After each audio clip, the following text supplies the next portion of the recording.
ঘোড়াশালে ঘোড়া নেই, হাতিশালে হাতি, রাত হলে ছুটে আসে তিন চাকার বাতি। পরিত্যক্ত ভবনের স্মৃতিগাথা বাণী, রাজবাড়ি পড়ে আছে, নেই রাজা রানী। দুই আনা জমিদারি ছিল বাড়ি গাড়ি, শত শত দাস দাসীর ছিল পাড়াপাড়ি। ইট খসা দালানের নেই কোনো বীমা, দেবে গেল ভবনের মূল পরিসীমা। পরিত্যক্ত রণমাঠে ভরা ঘন বন, জমিদারির স্মৃতিগুলো দেখে জনগণ। যে স্থানে দাস দাসীর ছিল বিচরণ, শ্যাওলায় পাড়া দিয়ে জাগে শিহরণ। ইট খসা রানীঘাট ভাঙাচোরা আছে, পুকুরের মজা পানি কানি ব্যাঙ নাচে।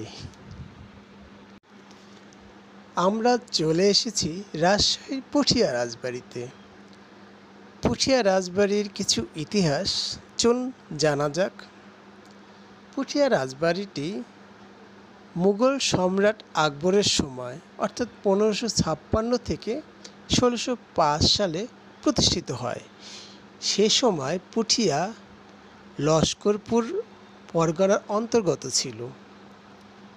1576 সালে মুঘল সম্রাট আকবর এর সুবেদার ময়মনসিংহ বালা দখল করার সময় পুঠিয়া এলাকায় আফগান জাগিরদার লস্কর খানের সাথে যুদ্ধ হয়। এ যুদ্ধে পুঠিয়া রাজবংশের প্রথম পুরুষ বৎসাচার্য, যিনি পুঠিয়ার একটি আশ্রম পরিচালনা করতেন, তিনি ময়মনসিংহকে বুদ্ধি পরামর্শ দিয়ে সাহায্য করায় লস্কর খান পরাজিত হয়। এজন্য ময়মনসিংহ বৎসাচার্যকে পুঠিয়া এলাকার জমিদারি দান করেন। বৎসাচার্য জমিদারি নিজ নামে না নিয়ে তার পুত্র পীতম্বরের নামে বন্দোবস্ত নেন। পীতম্বর জমিদারির আয়তন বৃদ্ধি করেন। পীতম্বর নিঃসন্তান অবস্থায় মৃত্যুবরণ করলে তার সহোদর নীলাম্বর জমিদারি প্রাপ্ত হন। সম্রাট জাহাঙ্গীর তাকে রাজা উপাধি দান করেন। নীলাম্বরের মৃত্যুর পর তার পুত্র আনন্দরাম সম্পত্তির রাজ্যাধিকারী পান। প্রেম নারায়ণের পুত্র অনুপনারায়ণের সময় পুঠিয়া জমিদারিটি বার্ষিক 1,25,516 টাকা খাজনায় মুর্শিদ কুলি খানের সাথে বন্দোবস্ত হয়। ইতিহাস বলতে বলতে আমরা কাঠের সিঁড়ি বেয়ে পুঠিয়া রাজবাড়ির দোতলায় উঠছি।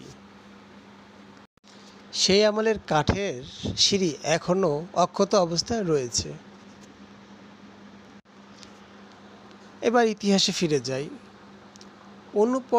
অনুপনারায়ণের 4 পুত্র, এর মধ্যে 1744 সালে রাজ এস্টেট বিভক্ত হয়। বড় ভাই নরেন্দ্র নারায়ণের অংশে 5 আনা এবং ছোট 3 ভাইয়ের অংশে পড়ে 3.5 আনা। বড় ভাই নরেন্দ্র নারায়ণের অংশে 5 আনি এস্টেট এবং রূপনারায়ণের অংশে 4 আনি এস্টেটের নামে পরিচিত। নরেন্দ্র নারায়ণের জ্যেষ্ঠ পুত্র ভবেন্দ্রনাথ 1809 সালে রাজা বাহাদুরি উপাধি লাভ করেন। ও আরেকটা কথা, দ্বিতীয় তলায় আপনার জমিদারদের কিছু পুরাতন স্মৃতি রাখা আছে এবং দোতলা থেকে আপনার 4 তলা বিশিষ্ট, মানে 3 তলা এবং উপরে ছোট্ট একটা গম্বুজ বিশিষ্ট একটি জমিদার বাড়ি, সুন্দর মতো জমিদার বাড়ি না, এটা হলো একটি মন্দির, সুন্দর মতো দেখা যায়। আচ্ছা, এবার ইতিহাসে ফিরে যাই। কুমার যতীন্দ্রনাথ 1880 সালে ঢাকা জেলার ভুবন মোহন রায়ের কন্যা হেমন্ত কুমারী দেবীকে বিয়ে করেন এবং হেমন্ত কুমারী দেবী 15 বছর বয়সে 6 মাসের সন্তান গর্ভ নিয়েই বিধবা হন। হেমন্ত কুমারী দেবী বহু সংখ্যক ভালো কাজের জন্য লর্ড কার্জন কর্তৃক 1901 সালে রানী এবং 1920 সালে লর্ড আরউইনের আমলে মহারানী উপাধিতে ভূষিত হন। তার মৃত্যুর পর ধীরে ধীরে সারা দেশে জমিদারি প্রথার বিরুদ্ধে গণজাগরণ ঘটার কারণে ক্রমান্বয়ে পুঠিয়া রাজবংশেরও বিলোপ ঘটে। আমরা এখন রানীর ঘাটের কাছাকাছি অবস্থিত।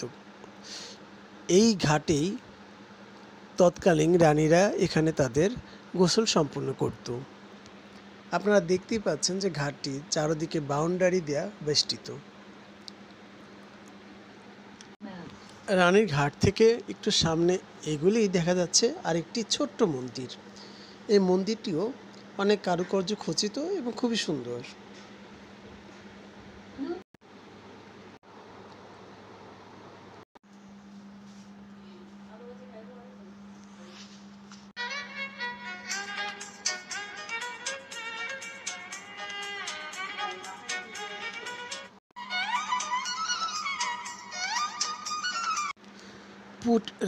রাজশাহী ও নাটোর থেকে সড়কপথে পুঠিয়া রাজবাড়ির দূরত্ব যথাক্রমে 34 ও 18 কিলোমিটার।